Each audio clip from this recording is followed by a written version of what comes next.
శ్రీమాత్రే నమః. ప్రతి సంవత్సరం కార్తీక మాసంలో వచ్చే నాగుల చవితి తరువాత దినం పంచమి తిథి. దీన్ని కొంతమంది నాగపంచమి అని పిలుస్తారు, కానీ యథార్థానికి ఇది సౌభాగ్య పంచమి.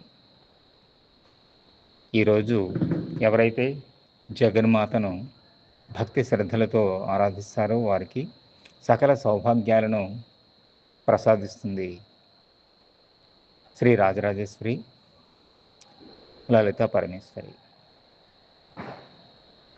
సౌభాగ్యం అంటే కేవలం సంపద మాత్రమే కాదు, ఆయురారోగ్యాలు, ధనధాన్యాలు, శాంతి సంతోషాలు, జ్ఞాన వైరాగ్యాలు, వీటన్నిటితో కూడుకున్నది సౌభాగ్యం.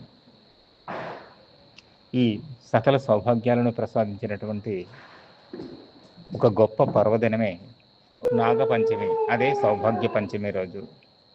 శ్రీమాత్రే నమః.